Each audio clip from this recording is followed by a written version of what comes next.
레베카 로이슈. 2019년, 즉 2년 전에 일어난 사건이며 아직 해결되지 않은 사건입니다. 이 사건이 당시 큰 이슈가 되었던 이유가 있는데, 실종된 소녀인 레베카는 인스타그램 팔로워가 3만 명이 넘었으며 나름 유명한 틱토커였다고 합니다. 인스타그램 팔로워 3만 명이 얼마나 큰 숫자인지 전 잘 모릅니다. 인스타그램을 하지 않기 때문인데요. 얼마나 큰 숫자인진 댓글로 알려주시면 감사하겠습니다. 아무튼 학교나 주변에서 인기가 아주 많던 레베카는 2019년 2월 18일 이후 행방불명 상태입니다. 불과 15살이며 K-팝의 열성적인 팬이던 레베카. 어떤 사건인지 알아보겠습니다.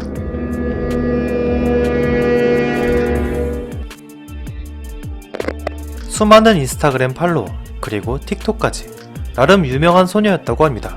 우선 레베카에겐 2명의 언니가 있었는데 그중 당시 27살이던 첫째 언니인 제시카가 이 사건의 핵심 인물 중 하나입니다.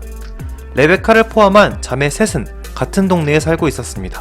그것도 아주 가까이 말이죠. 그래서 레베카는 답답한 집보단 첫째 언니인 제시카의 집에서 시간을 보내는 일이 아주 잦았다고 합니다. 부모님 또한 이를 인정하고 허락했죠. 왜냐면 어차피 언니인데 무슨 일이 생기지 않을 것이다 라고 생각했고, 집보다 언니의 집에서 보내는 날이 많은 것을 대수롭지 않게 생각했다고 합니다. 2019년 2월 17일, 첫째 언니인 제시카의 남편 플로리아는 직장 동료들과 함께 파티에 참석할 예정이었습니다. 그래서 제시카와 레베카 둘은 오랜만에 둘만의 시간을 보내고 있었죠. 몇 편의 영화를 본 후 제시카는 다음날 일을 해야 했기 때문에 안방에서 잠을 잤고, 레베카는 거실의 소파에서 잠을 잤습니다. 다음날 제시카는 아침 7시에 일어나 아기를 타가소에 맡기러 집을 나왔습니다. 그렇게 제시카가 집을 나서던 순간 밤새도록 파티를 즐기고 온 남편과 마주치게 되죠. 남편인 플로리아는 제시카에게 가벼운 인사를 한 뒤 집으로 들어갔습니다. 즉, 집안엔 플로리안과 레베카 둘만 남게 된 것이죠.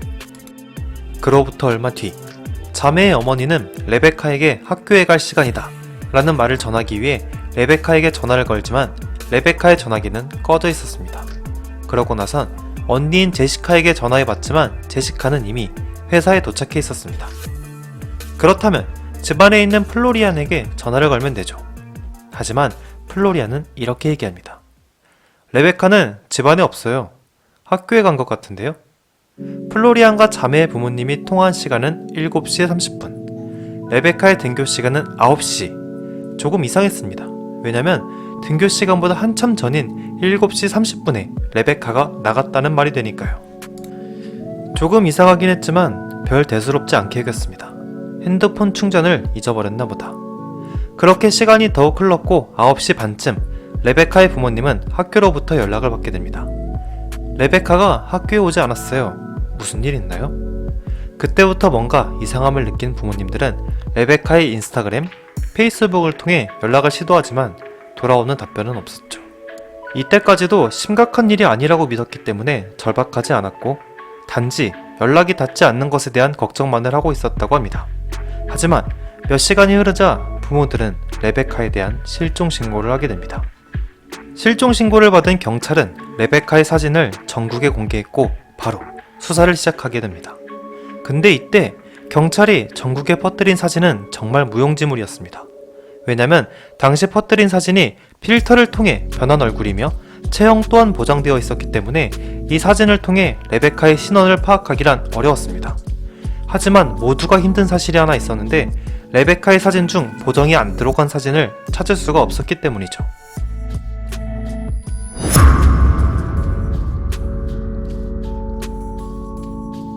아마 여러분들도 가장 먼저 의심해볼 용의자는 첫째 언니인 제시카의 남편 플로리안일 것입니다. 제시카가 집을 나선 뒤 레베카와 단 둘이 집안에 남아있었던 플로리안. 그렇다면 레베카가 실종되기 전 마지막으로 접촉한 사람이 되는 것입니다.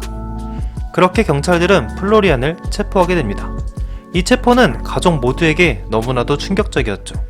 하지만 경찰 입장에선 플로리안이 가장 유력한 용의자라 생각했습니다. 저라도 그렇게 했을 것이고요. 우선 플로리안의 동태를 살펴보도록 하죠. 플로리안은 7시 20분쯤 집으로 들어왔고, 집안에서 잠을 자다가 오전 10시 45분 약 3시간 뒤 차를 타고 폴란드로 운전하는 모습이 포착되었습니다. 당시 그 동네에서 폴란드까지는 약 1시간 반 정도 거리에 있는데 누가 봐도 매우 수상한 행동이었습니다. 그렇게 폴란드를 다녀온 뒤 오후 5시 45분 집에 도착해 바로 잠이 들었다고 진술했습니다. 하지만 이 진술은 거짓이었죠.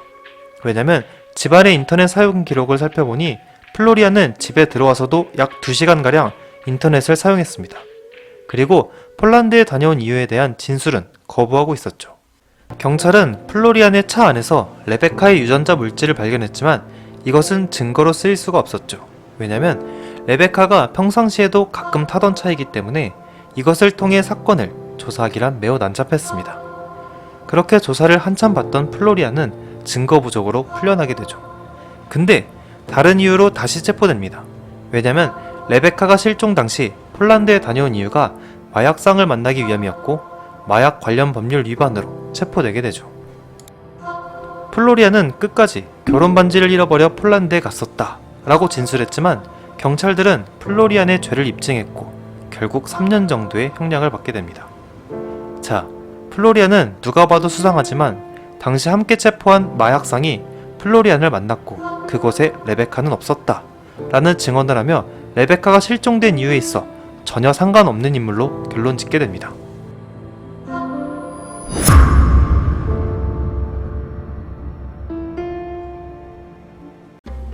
혹시 미성년자 사냥꾼이라는 말을 아시나요? 우리나라에서 접한 적은 없지만 유럽권에선 자주 있는 일입니다. 이게 뭐냐면 성인임에도 불구하고 적절한 성형과 적절한 연기를 통해 자신을 미성년자로 속이고 같은 미성년자를 만나 부적절한 관계를 유지하는 그런 나쁜 놈들이 하는 짓을 미성년자 사냥이라고 불린다고 합니다. 실종된 레베카 또한 그들에겐 더할 나위 없는 먹잇감이었죠. 15살의 나이에 SNS 스타이며 훌륭한 외모를 가지고 있던 레베카는 그러한 악덕놈들에게 자주 연락을 받았다고 합니다. 그렇게 오는 연락을 대부분 무시했지만 그중 맥스라는 한 남성에겐 유독 집착했다고 합니다. 정확한 이유는 모르겠지만 실제로도 레베카는 맥스를 몇 차례 만나 부모님 몰래 외박을 하기도 했다고 하죠.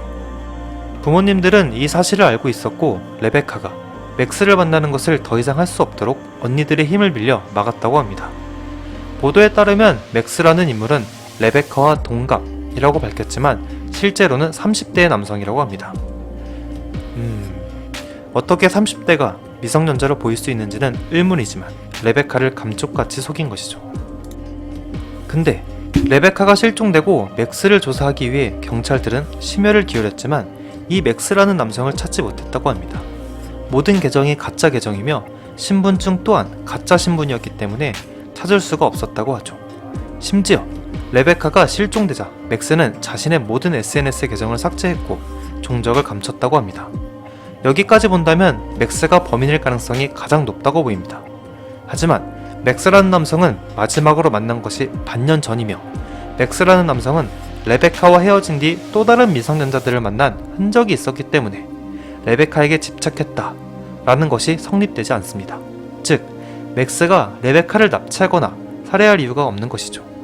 그럴 가능성 또한 낮습니다. 결국 세월이 흘러 현재까지도 미해결 사건으로 남아있다고 합니다.